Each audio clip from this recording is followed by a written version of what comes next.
a Enfoque Tributario 360, este espacio tributario presentado por la empresa StarSoft, líder en sistemas contables. Hoy contamos con la grata presencia de Nadia Ruiz. Bienvenida, ¿cómo estás, Nadia? Buenas a todos, muchas gracias a StarSoft por la invitación, muy contenta de estar con ustedes hoy compartiendo un poquitito lo que es los avances de la reforma. Muchas gracias, Nadia. Yo voy a contar un poquitito quién es Nadia para aquellos que todavía no la conocen, porque a pesar de que ella es muy conocida en el ámbito tanto empresarial como también estudiantil, voy a comentarles un poquitito. Suficiencia investigadora en métodos y técnicas de investigación en la gestión de organizaciones por la Universidad de La Coruña, España. Becada por la Agencia Española de Cooperación Internacional para el Desarrollo, AECID. Magíster en Auditoría por la Universidad de Santiago de Compostela, España. Máster en Administración y Dirección de Empresas, MBA por Business MBA School y por la Escuela de Negocios de la Universidad de La Coruña, España. Especialista en Auditoría Tributaria por la Universidad de Santiago de Compostela. Especialista en técnicas y procedimientos para la preparación de tesis por la Universidad Nacional de Asunción. Posgrados en especialización en formulación y evaluación social de proyectos de inversión, publicada por la Universidad Central de Chile, UCEN. Curso avanzado de defensa sudamericano por la Escuela Superior de Guerra de Río de Janeiro, Brasil. Curso en auditoría gubernamental y control interno, MESIP, por la Universidad Católica Nuestra Señora de la Asunción.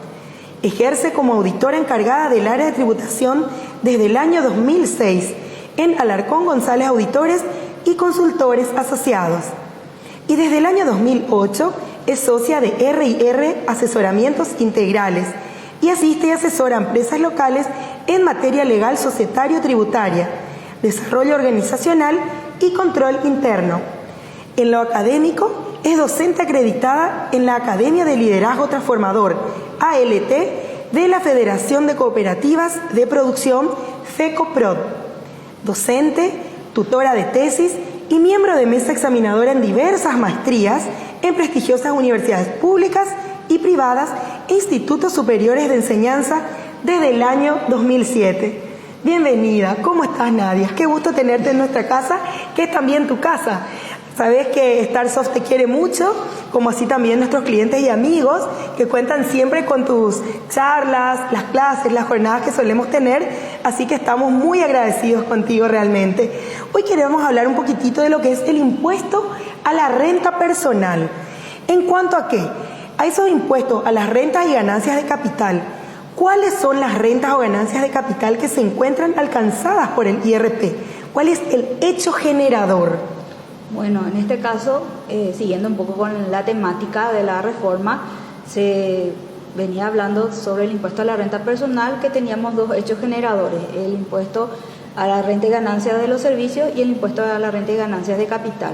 Vamos a hacer énfasis en lo que es impuesto a la renta y ganancias de capital, y entonces podemos decir que todo lo que genere ganancia de capital, y ahí estamos hablando de alquiler o venta de inmuebles, ganancia por lotería, por venta de muebles, por venta de vehículos, todo eso entra lo que dentro, genera la ganancia de la venta o, en este caso, alquiler de algún bien mueble o inmueble que tengamos. Todos los que somos contribuyentes de IRP y personas que no son contribuyentes en IRP, pero por ese acto sí van a ser contribuyentes, pero no van a ser necesariamente inscritos, sino que van a tener una retención de pago único y definitivo. Ah, perfecto. O sea, no necesariamente tienen que inscribirse en el momento de la venta, cuando es un caso excepcional, digamos ocasional, pero sí van a ser sujetos de una retención. Exactamente. Y vamos al ejemplo. Si es que vamos a vender un vehículo por más de 20 millones de guaraníes y es un solo acto durante el año, entonces no está sujeto a la regla general de los servicios personales de 80 millones, sino que porque se vendió por 22 millones netos, o sea, más IVA, ¿verdad? Sí. Entonces el escribano, ¿qué va a hacer? Va a hacer una retención de la venta y ahí ya le va a cobrar. Sino todo lo que es renta de capital, por lo general, se va a hacer la retención en la venta o en la operación. Tenemos, por ejemplo, también loteos que vamos a ir hablando, ¿verdad? Perfecto, pero ese es un ejemplo. sí. O sea que no, y excedentes, por ejemplo, utilidades de cooperativas, de asociaciones que no sean de carácter tributario, ¿verdad? Por el IRE. Entonces todo lo que no está en el impuesto a la renta empresarial va a estar contemplado en el impuesto a la renta personal y se va a hacer a través de lo que llamamos comúnmente retención, pago único y definitivo. O sea, tenemos un excedente chiquitito de 30.000 guaraníes y se va a hacer una retención del 8%. Entonces, no es que la persona tiene que inscribirse porque va a tener excedentes en una cooperativa y que por eso ya está obligado a tener un RUT. No, va a ser contribuyente, pero a través de la forma de retención. De retención, perfecto, licenciada. ¿Y cuál es la fuente en materia de IRP? Y justamente todas las operaciones que se realizan en territorio paraguayo o de derechos que sean utilizados en Paraguay. Entonces, si nosotros tenemos un bien, por ejemplo, un inmueble, pero resulta que es de una persona no residente, pero él tiene su inmueble acá y acá recibe un alquiler. Entonces, ahí es la retención que estamos hablando, que si se hace a través de una inmobiliaria ella le va a retener, o si no va a estar inscrito como un no residente y va a tributar por el conducto correspondiente. O sea, todo lo que es territorio paraguayo o de cesión en uso de territorio paraguayo. Muy bien, licenciada. ¿Y quiénes son contribuyentes justamente cuando hablamos del impuesto a la renta? ¿Verdad que estamos siempre hablando de las ganancias de capital? Y en este caso, aparte de la persona física, que es lo que ya conocemos, que se conocen las personas que por lo general superan los 80 millones netos a partir del 2020 con la nueva ley, también entran lo que son las sociedades conyugales. Porque ¿qué pasa? De repente tenemos todavía en Paraguay matrimonios que se casaron con bienes gananciales. Entonces generaron algún bien, compraron una casa, usan para el alquiler, y entonces dice, bueno, esas sociedades conyugales también van a tributar por el IRP, pero cada uno va a tributar en forma proporcional. O sea que no va a haber una sociedad que va a tributar, sino que en este caso la pareja, el señor y la señora, tienen que por separado tributar, y si no son contribuyentes volvemos al tema de la vía de la retención, y ahí van a haber agentes que se va a ir reglamentando. O sea que entran también los condominios, porque también tenemos figura de condominios, tenemos también los tutores, porque tenemos también personas que de repente tienen bienes, o el hijo adquiere bienes porque es una persona que, aparte de generar ingresos por sus servicios, compra esos bienes y quiere vender. Entonces, a la hora de vender, como es menor, va a tener de repente su papá, su tutor, y por esa venta entonces se va a facturar y se va a realizar el cálculo en forma separada. ¿Cuál es la diferencia con el impuesto a la renta anterior? Era que eso estaba en un bolso común de gastos. Ahora no, ahora nos aclara cuáles son los gastos que solamente se contemplan para el impuesto a la renta del capital, y como les dije, se genera normalmente en la venta o bajo la figura de retención si no es contribuyente, o si es contribuyente dependiendo de ciertas características que va lanzando el decreto reglamentario. Perfecto, licenciada. ¿Y se contemplan exoneraciones en materia de ganancias de capital? Sí, la ventaja es que se mantienen las exoneraciones en relación al impuesto a la renta anterior, por ejemplo, lo que es la parte de los intereses generados en los bancos y financieras que están regulados por la ley de banca y finanzas. O sea que eso se mantiene. También se mantiene en el tema de legados, herencias, ¿verdad? Cuando nosotros adquirimos, solamente cuando vamos a vender es lo que vamos a tributar, pero cuando se recibe, no está.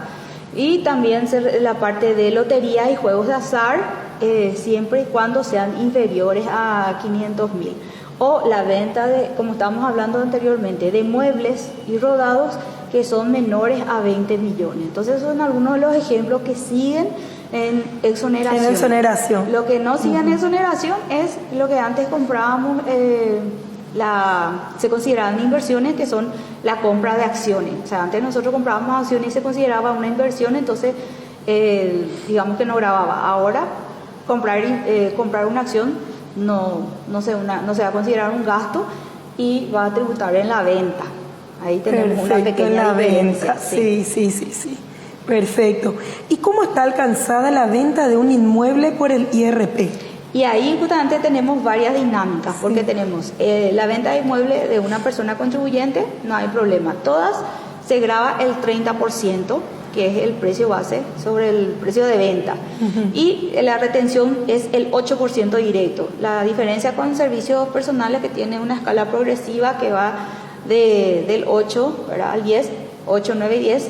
Nosotros tenemos una sola escala para ventas de capital, que es del 8%, y es sobre el 30%. Entonces, la base presunta o resumen es el 2.4.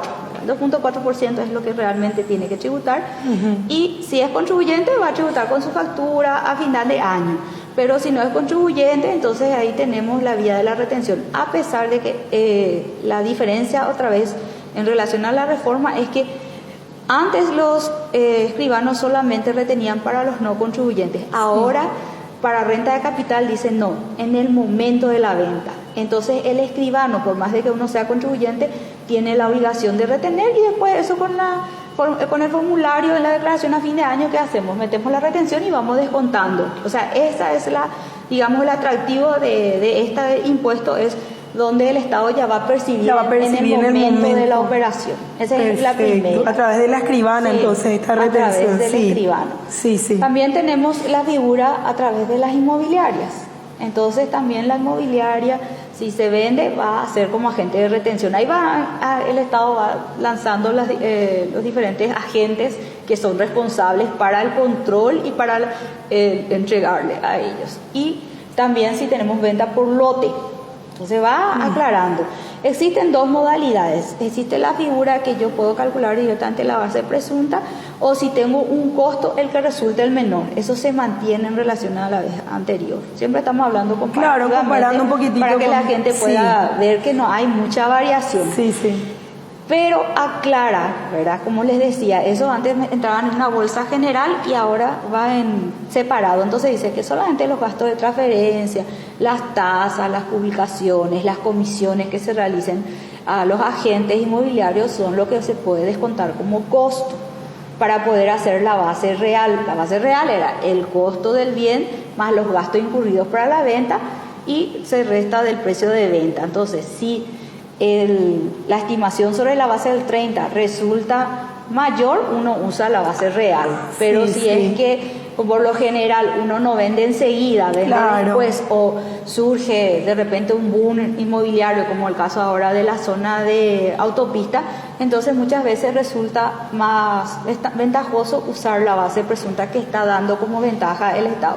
Lo único que pone bien claro es que tiene que ser sobre la base de mercado, y va a establecer requisitos y va a establecer un sistema de control sobre la base real, porque muchas veces tenemos también una figura de las acciones de capital, ¿verdad? Es otra figura que me olvidé mencionar hace rato. Entonces nos dice que todo lo que ahora se venda tiene que ser a un precio de mercado, y va a estar controlando eso para que no se quiera vender un poquito menos y pagar un poquito menos, ¿verdad? Entonces esa es otra figura que está entrando ahora con el sistema informatizado, también por las publicaciones, ¿verdad? Del Facebook que estaban lanzando. Entonces te están diciendo, te vamos a controlar de diferentes formas y vamos a tratar de que todos aportemos al crecimiento del país. Eso es lo que está indicando. Exactamente, claro, perfecto. Entonces, son algunas de las figuras, ¿verdad? Y el que no es contribuyente y vende un inmueble por única vez, no es que va a entrar por eso, como le dije, va a ser retenido. O sea, no existe un monto mínimo ahora para entrar en renta capital. Uno automáticamente, al tener una ganancia de capital, ya es contribuyente, pero por la vía de retención, pago único y definitivo. Eso es lo que quiero aclarar, porque de repente hoy todavía había mucha confusión porque no salen todas las reglamentaciones. Exactamente, claro. Entonces se presta así. Sí, estoy aclarando. Sale la ley, sale el decreto, pero faltaría la forma de liquidación. Entonces, al no salir todavía la resolución y el formulario de declaración, entonces no tenemos claridad, y la gente cree, no, ya voy a tener que inscribirme por una sola venta del inmueble. No es necesario. Se va a hacer la retención sobre la base del 8, menos los gastos que estamos estimando, o se va a hacer sobre la base real si es que tenemos el interés de hacer sobre la base real. Perfecto, licenciada, aclaradísimo. ¿Y cuáles serían otras rentas grabadas por el IRP? Y aparte tenemos también, como les comenté en su momento, los arrendamientos, porque por lo general, ¿qué hace la gente? La gente compra o tiene bienes, o sea, tiene acciones, tiene inmuebles, ¿y para qué hace? Para volver a vender posteriormente. Entonces no hay problema, está indicado. En este caso, donde aclara muy bien, es cuando existe un crecimiento del patrimonio y no está declarado. O sea, ¿qué pasa? Si todos los años yo voy declarando en renta personal, porque antes era de formalización y por lo general no pago porque consumo todo lo que ingresa, resulta que de repente tengo dinero para adquirir un inmueble o adquirir un bien. Entonces el fisco va a preguntar, ¿y cómo te sobró dinero? Y entonces eso es un ingreso que no fue declarado y el fisco tiene la potestad de investigar y te considera como una obligación de percibir renta con todas las multas que corresponde. Entonces hay que tener mucho cuidado y hay que ser respetuosos de la declaración jurada. Yo juro que yo tengo un ingreso que estoy gastando, pero también muchas veces tenemos de eso un ahorro que después queremos convertir en un bien que queremos vender posteriormente. Y a la hora de la venta es donde va a saltar. Si yo no tengo claro cuánto yo adquirí, o sea que la persona cuando va a entrar en renta tiene que tener bien claro que todos los bienes ya estén a su nombre o que tenga un respaldo coherente. Pero si de repente resulta que tiene una escritura que adquirió un bien posterior al impuesto a la renta y no tributó el impuesto a la renta personal, entonces eso es una omisión de declaración con todas las costas que corresponden. Claro, sí. Ese es el caso. También quería, otra cosita que no comenté, las exoneraciones de lo que es las acciones que cotizan en bolsa. ¿Se recuerdan que le dije que las acciones normales sí en la venta? Sí. Pero lo que es las acciones que cotizan en bolsa están totalmente exentas. Eso se mantiene en relación anterior. O sea, todo lo que es sociedad emisora capital abierto siguen exentos, solamente lo que no son es lo que ya están siendo grabados. Perfecto. Y eso es, digamos, sin entrar un poquito más. O sea, es un tema que da para más. Da para mucho realmente. Con ejercicios, ¿verdad? Eso podemos ir viendo. En la práctica también podemos ir viendo, ¿verdad? Sí. Y bueno, realmente, licenciada, nosotros estamos tan agradecidos con usted. Esperemos que también nuestros clientes, amigos, profesionales interesados también en esto hayan aclarado un poquito más aquellas dudas que tenían y saben que también pueden escribirnos, enviar comentarios, cualquier duda, consulta, vamos a estar atentos también a eso. Así que bueno, muchísimas gracias Nadia por venir aquí hoy a estar compartiendo con nosotros este espacio tributario que también agradecemos a la empresa Starsoft, como habíamos dicho, ¿verdad? Entonces, muchísimas gracias y bienvenida siempre a nuestra casa. Gracias, Starsoft. Muchas gracias.